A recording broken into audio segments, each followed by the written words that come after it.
Hey there, if you follow us on our YouTube channel, you know my name is Scott Talley. I'm the broker owner here at Five Market Realty. And what we like to do for our friends and clients is provide monthly market updates and some insights into what we see on a monthly basis in the Athens area real estate market. If you have any interest in anything related to homes, condos, investment properties in the area, or if you're in the market, be sure to click subscribe. You'll be notified when we have a new video, listing walkthrough, or possibly any other updates we need to provide you on the market. But here we're going to get started on our fourth market update of the year for April. And as you can see here, we've got some things to talk about. More sales, but inventory does slow down, and slower appreciation returns, which is kind of a good thing. Let's go ahead and get started here and try to make this video not too long today. If you follow us, you do know we like to track four main things over the course of 3 years to see how the market's comparing. That's going to be the number of new listings, the days on market, the average sold price, and of course, the total number of sales. We do this for Clark and Oconee County, which are slightly different markets, but when you combine them together, it does represent the true Athens area market. Now, right here, we're going to look at 2024. It's got some good news. Total new listings, 542 new listings in the first 3 months relative to 451 same time last year. That's up almost 17%. A little bit behind 2022, but that's okay. If you remember, the first quarter of 2022 was pre-interest rate hikes that started in April. Now we look here, the days on market, we're down about 8% from same time last year at 47 days and nowhere near those 34 days of 2022. Average sold price a year to date. This is something to pay attention to, and I want you to watch these three numbers when we go to 2022 to today. 400, 2022, 420 in 2023, and then 442 today, which represents a 5% increase, which is much more in line with historic norms of appreciation versus these large jumps we were seeing when we were doing this last year or the year before, especially 2021. Total homes sold, kind of in the middle here. What we've got is 351, which is 16% behind 2022, but we're 19%, 18.9% ahead of last year. 2023 was a really slow time for transactions in the real estate market, especially when we thought we'd saw a good spring last year. It really never came around for us as far as volume. We're starting to see a lot more normalization and really just a better year right now. What we're going to look at now is just the month of March, comparing this in the same way, but only the month of March of the last few years. Now, this is the thing that was a little concerning for me, and I'm trying to make sure I'm going to delve into this more and understand it, that the total new listings for the month of March was actually down over the amount in 2023, which surprised me, 21%, almost 22% down, and drastically down from 2022.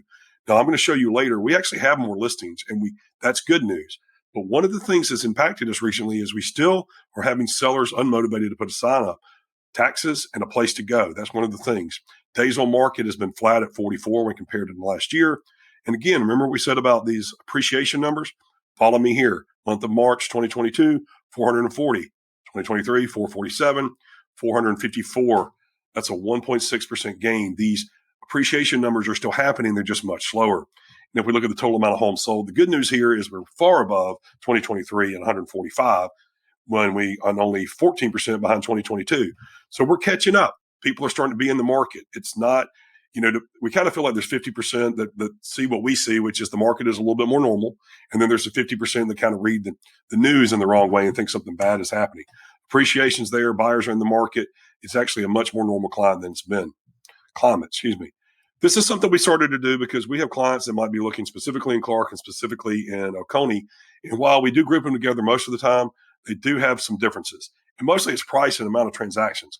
Total new listings year to date, 370 in Clark to 172, almost a 55% difference there. Days on market, less 42 days in Clark, almost 60 days in Oconee, 30% difference at 29%. And then average sold price, 384 to 596. That's where they're very different. You've got a lot larger homes being sold in Oconee, making the prices much higher. And the biggest difference is if you're an Oconee County buyer and you're looking for a residence, you need to understand that market. And we have some clients there, and I hope you're paying attention. There's only been 96 sales year to date. There's actually a market time of close to 60 days. So some properties you can come in and negotiate, maybe get a contingency contract on your sale to make something happen. The market's a little bit more normal than you think, and buyers have a fighting chance. Now we're going to look at the monthly inventory of homes. We've been tracking this to kind of let you look at what the inventory is for Clark and Oconee County. And right there, as you can see where that red arrow is pointing, last month it was 105 more than last year. This month is 104 more than last year. Now this was pulled today, April 2nd, and it's Tuesday morning. I got with residential income and residential homes, Clark and Oconee, 295. In 30 minutes, I could go to 297. The point is, look at where we have come from the same time last year. Yes, historically we're in a low inventory climate, but it's really not as low as it was. So there might be a low inventory of a specific thing you're trying to find just because it's hard to find in general. But overall, our inventory is improving and it's causing a little bit of normalization and this slower appreciation. Now, monthly total sales, this is another thing that's a little better. We want to be at 200. That would be great, especially heading into March. But look at where we were at 71. Follow this red arrow right here from that's March last year. And then where we are at 145, 40 more than a year ago. Hey, 145 is not great. I wish it was 185, but that's better. And that's sort of what we're seeing and what we feel here in our office. I mean, we are doing more sales in Madison County and Barrow County, but we can see this year a drastic difference in the amount of transactions and really just the overall success a lot of our clients are having. Athens Clark months of inventory. I've been doing this for a while too. This is trying to track what is called, follow me down here, the monthly absorption rate for the last 12 months. What this is, it explains that how long with the existing inventory, how many months of inventory do we have? We want to be in 4 to 6 months. That's when it's kind of fair and balanced on both sides. But if you look here, March, we're down to almost 2 months of inventory. And part of that was, remember a few slides ago where I said we were actually slower on inventory coming to market in March than we were in 2023? We didn't get as many listings as I might have expected. 2 months of inventory is a seller's market. Probably going to see this hang low, but let's follow the trends. If we go back to March and April of last year, it's about where we were. It got lower in May, June, and July, and then we started to come out of it in the fall. So I expect May, June, July to be better as far as a higher number of months of inventory this year than they were last year. Monthly active listings. Now, this is something I want to kind of start tracking too.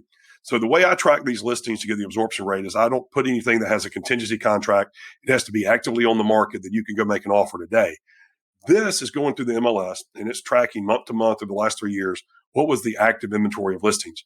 Now, this could be higher because they might count land. They might count things that are under contract with a contingency. But follow me here. The green line is 2024, blue is 2023, and red is 2022. So if you can see here, the red and the green are up way above that blue. And right now, 334 active listings is how the MLS would define it. Now, that's today, 264 in 2023. So look how much further ahead we are right now. That's the pro. The surprising thing is, look at 2022. Now, the reason that happened, what did I say about March new listings coming to market? If we'd have gotten what we might have expected in the month of March, you might have seen it right up there with the red. And also remember what I said earlier, the first quarter of 2022, pre-interest rate hikes. So this is a correlation that's going to be interesting to follow to kind of see how this active count, as defined by the classic MLS, will track mostly with this red and green, and we expect this blue to be pretty low the whole time through. Factors to understand, we like to end our videos here and kind of give you some highlights, some things to mention just before we go. Now, first of all, list price. Sellers, be prudent with your list price. What we are seeing is a mentality of somebody going to market still thinking it's 2 years ago. And they're wanting to say, well, why don't I ask $25,000 more? Okay, well, you're probably going to be coming down $25,000. We're seeing some challenges with appraisals. Even though the buyer and the seller have already negotiated a price, appraisers are having a hard time because of less sales in certain areas. They're having to go further back. Sometimes an appraisal can be operating in the past tense. If you have a question about that, feel free to reach out. So we mentioned before, flatter sales, flatter appreciation. Flat sounds like a bad word, but in the climate we've been in, flat's not a bad word. That's good to see slower appreciation and slower. Would love to see more sales, but we'll take the appreciation. Remember this, negotiations are happening more and more. It's not universal property, but a lot of properties are seeing some 3 to 5% negotiations happening with closing costs and or price. Lastly, I want to close on this mentioning you might have heard something in the news about an NAR realtor lawsuit affecting commissions or something like that. We're getting questions from our clients, and we are going to provide you actually a pretty detailed, thorough understanding of that. The funny thing is, the media has really made this quite confusing, and that's what we'll kind of talk about. But to give you a quick highlight, it's confused even realtors. And what you need to understand is if you're hearing anything in the media about how commissions are now negotiable or sellers will not have to pay commissions, that's not changed. In the state of Georgia, we're pretty fortunate because of our contract forms and the way Georgia does business here. So really nothing for sellers or buyers have changed as far as commission goes. They're always negotiable. The seller usually pays them because the buyer is bringing all the money to the table, but a buyer can pay a commission too. And really not much is changing. We're going to provide another video that'll give you a lot more understanding of that. But what you need to know is that as far as anything going on right now, it's really more on our side of things about paperwork and something in the MLS, not affecting any legal changes with commission structure, which frankly are always negotiable. You do kind of see norms in an area where people might fall in that 5 to 6%, but we have done flat rate commissions. Obviously, what we see is sharing a commission with the buyer agent, which is an important thing to do. But we're going to have more information for that on you on another video that we'll be able to really clarify what's going on. At the end of the day, not much. So thank you for following me for over 10 minutes. Wow, did not mean to make it this long. Have a great April. Keep the pollen out of your eyes and throat, and it has been affecting me. Have a great week.